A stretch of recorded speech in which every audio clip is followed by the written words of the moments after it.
What's going on, everyone? Welcome. And today I want to talk about a very serious subject, and I've been really trying to avoid it, because it's a big topic right now. But I'm trying to avoid it. But I have my thoughts on it. And I figure I share some of them.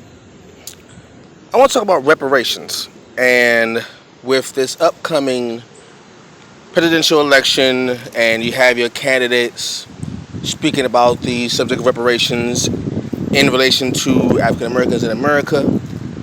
It's built a lot of momentum and naturally some controversy. And there's been a lot of comments made from politicians about how they feel on the subject of reparations. And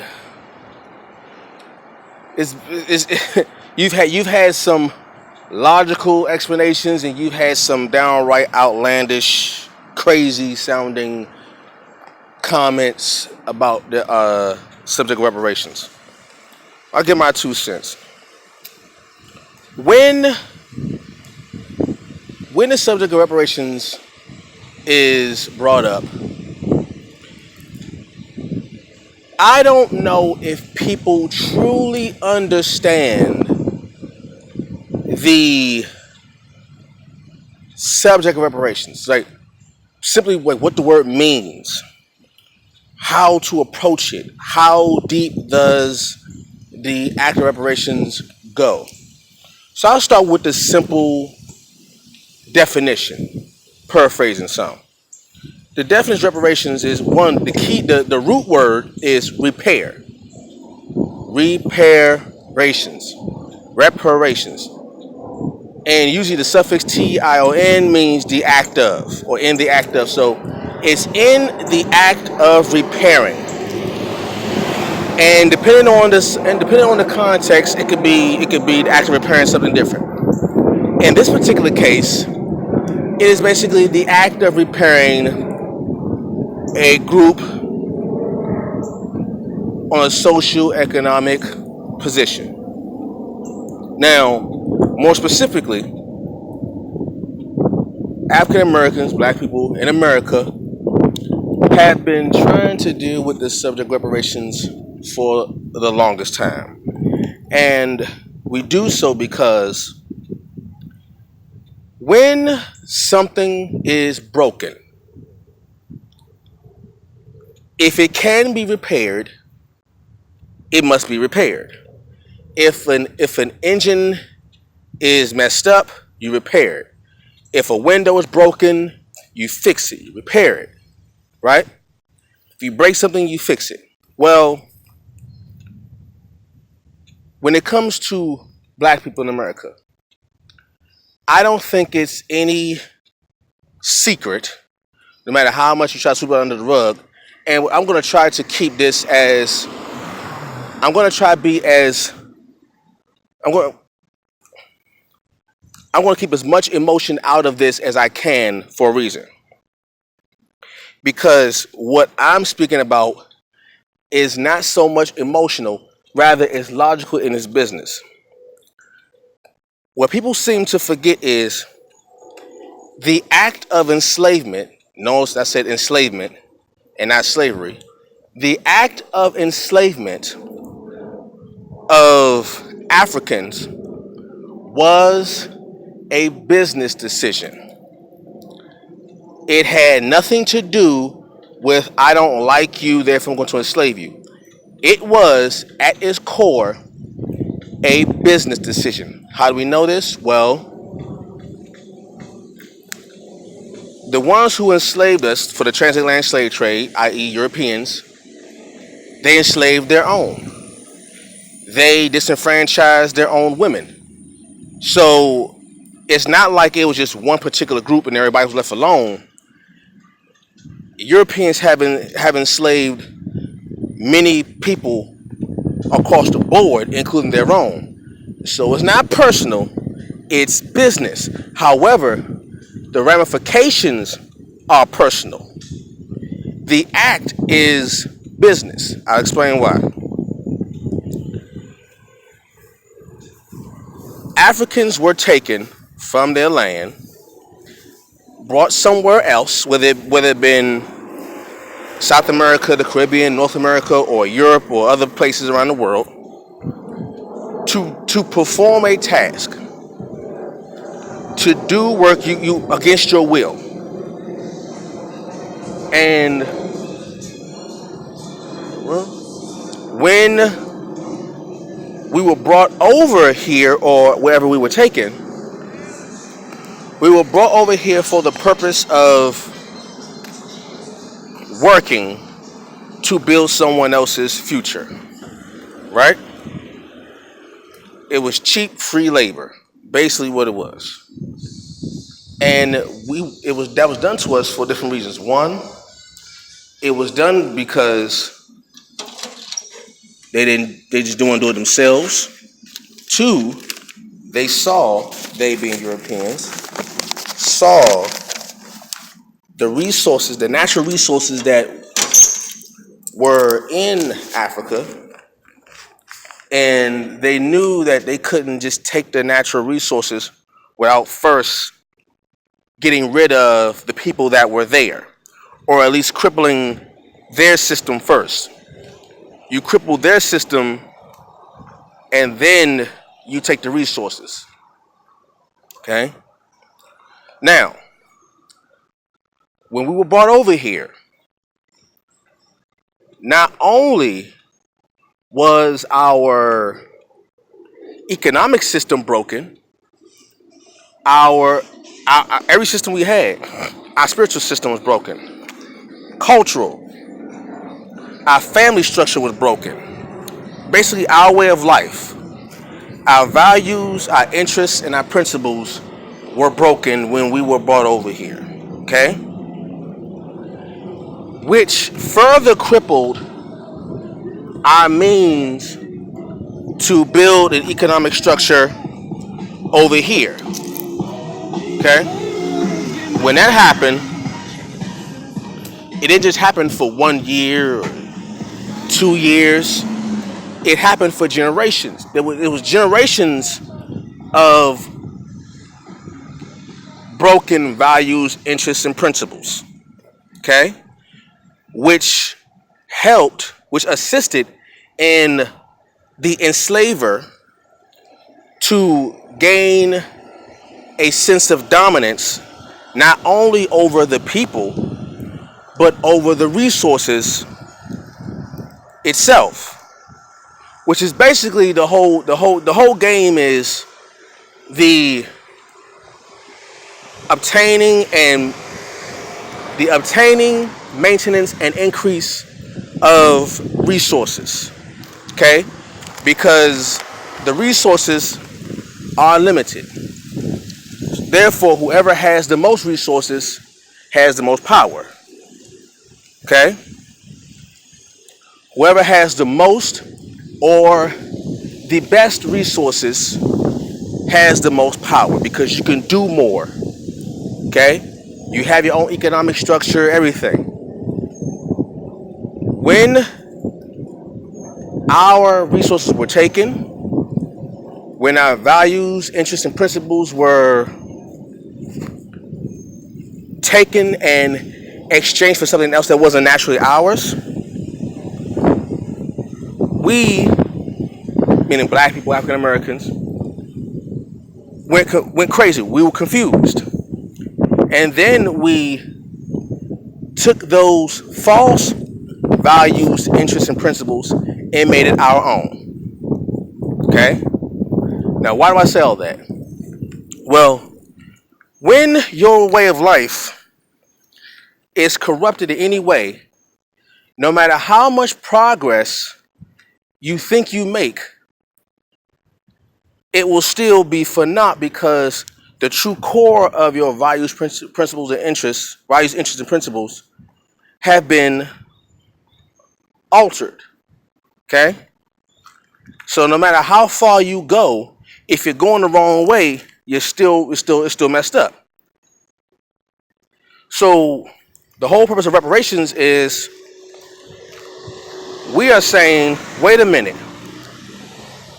This society, and more broad, the society of the world the powerful nations of the world benefited from the labor that was obtained hundreds of years ago. And people, some politicians have made the comment of, well, we weren't there hundreds of years ago when these atrocities happened. Yes, the children of the slave masters were not born to personally affect the lives of those who were enslaved. That is true. However,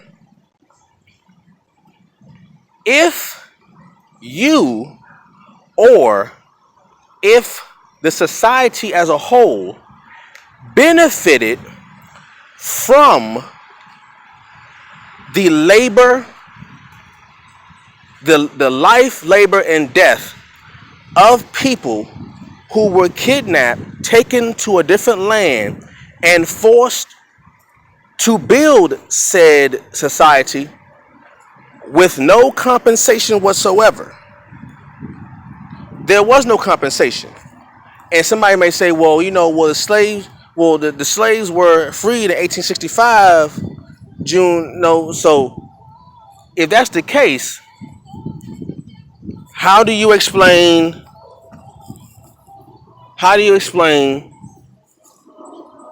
if we were considered free? Okay, we were free, but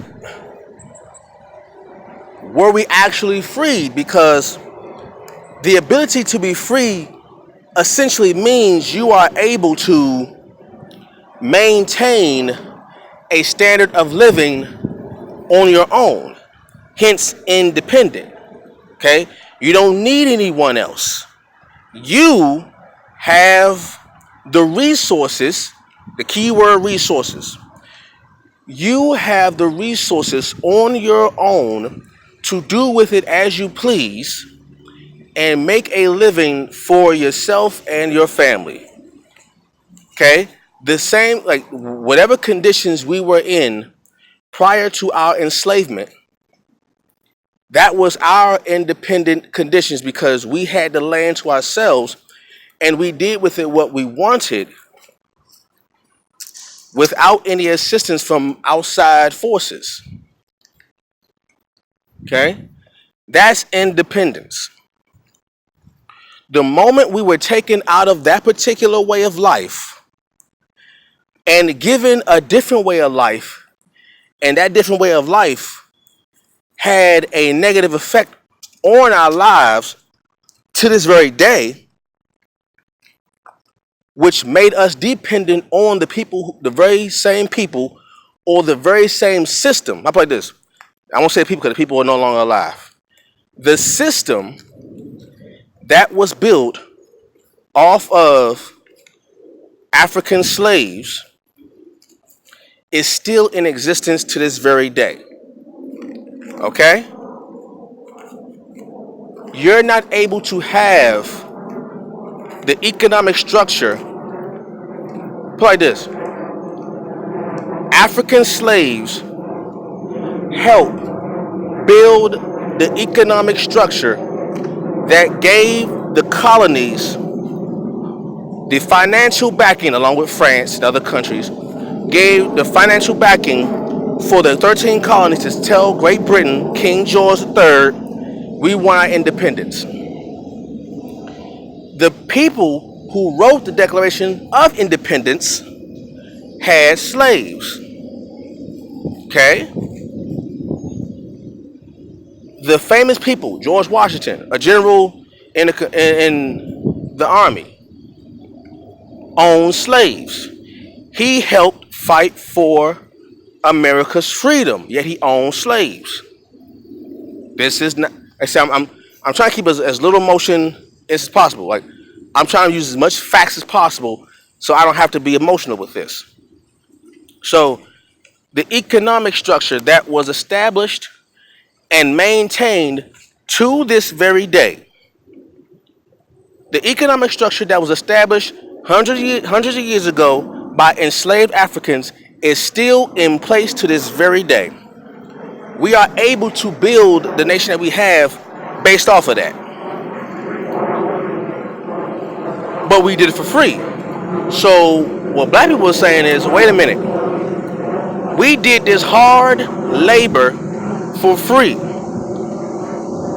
We quite literally built America for free, and all we're asking is for some kind of compensation. Notice I did not say money. When people associate reparations with money. That's a part of it, but it's not all of it, because more was taken that needs to be repaired other than money.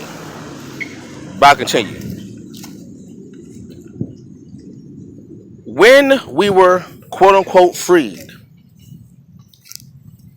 and we were told that you can go on, you're no longer enslaved, all that stuff. What ended up happening is the very same government that enslaved Africans and the descendants of Africans turns around and frees the Africans and descendants of Africans, and right after that puts laws in place to then again find ways to put Africans and descendants of Africans back into bondage. I'm not being emotional. This is simply fact.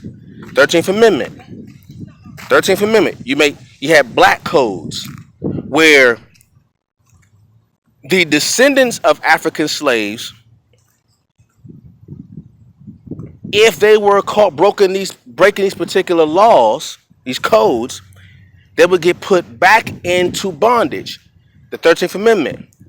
Slavery or indentured servitude is illegal, is abolished, comma, except, the word except is a clause. It means there's a condition.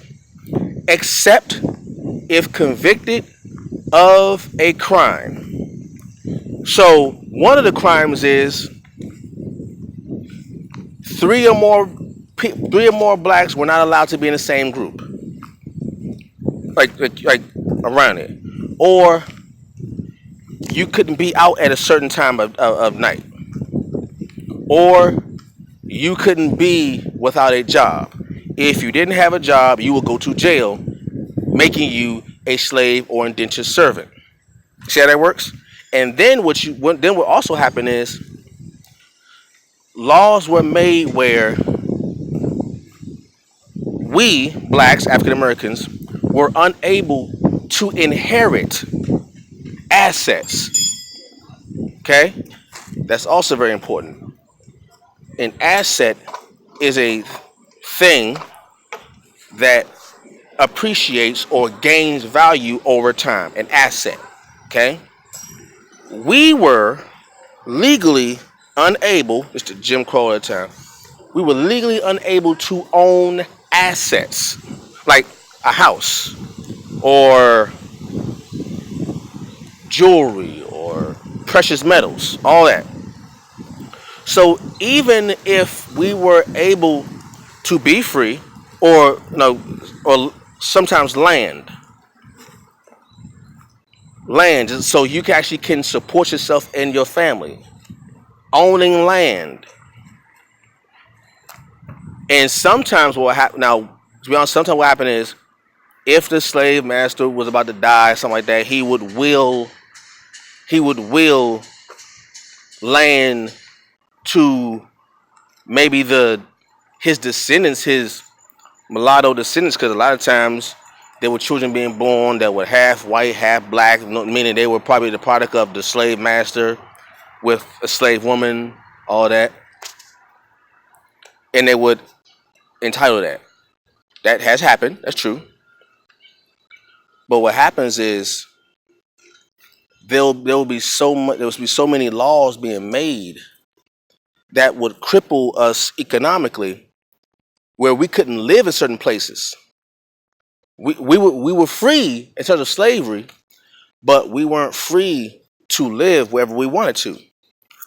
And we will be placed, hence the term red line. They would take a red mark and put a line around a certain area where we were able to live and nowhere else. Hence the term red lining. That's a literal term. They put a red line around a particular geographical area where we were to live and only live there. So if you had an affluent area, we were unable to live there because it was actually illegal to do that. Things like that, where we weren't able to inherit assets, yet the descendants of those who enslaved our ancestors were able to inherit, and those assets would grow over time. They would appreciate, and their families were able to become wealthy off of the assets that they inherited, off of the work that was done by our ancestors. And hundreds of years later, other people that have been affected directly by our government, the U.S. government, receive reparations. Case in point, during World War II, with Hiroshima and Pearl Harbor, all that stuff, Nazi Germany, Japanese people who lived here, were born and raised here, were arrested and taken into internment camps, and all of their properties were seized, their assets were taken simply because they shared the same ancestry as those who bombed Pearl Harbor, Japan. Okay. Now here's the crazy part.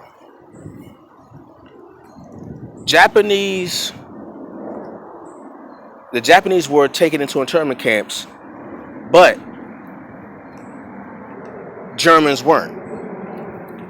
Now, in the U.S. history, can anyone tell me when have any German descendants been taken out of their homes and put into internment camps on U.S. soil? Does anybody know that? We know about the Japanese them being done that too. But the point is, when that happened, after World War II was over and all that stuff, and years later, the U.S. government gave reparations to families of the Japanese who were taken into those camps on U.S. soil. The members of the Jewish community, descendants of those who were in the Holocaust, were given reparations. And that didn't even happen on U.S. soil. That happened in Europe. Okay? Auschwitz and the camps. When the people were destroyed, in some form or fashion, they received reparations. Except for members of people who literally helped build this country. So the whole thing of reparations is, if this government broke us, they should help repair us. Keep in mind, I said help repair. I said help repair. Now, we can help ourselves, but that's a private conversation that black people got to deal with on our own. That's in-house talk. I'm talking about as a whole. We have an inside conversation. We have an outside conversation. The inside conversation we handle on our own. The outside conversation concerns the U.S. government, because the U.S. government is directly responsible for the condition of the people who are asking for reparations. Okay, whether it be an economic base, stuff like that. All right, so it's a touchy subject. It's a long overdue subject. It's a subject that's going to rub a lot of people the wrong way. Even though this video that I'm making may make some folks uncomfortable, okay? Because it's an uncomfortable subject, but it is a necessary subject. We were always told if you mess something up, then you should fix it. if you do something wrong, you should make it right. Well, if that is true, then this conversation of reparations has to continue. So tell me what you think right in the comment section. I'll catch you all later. Peace.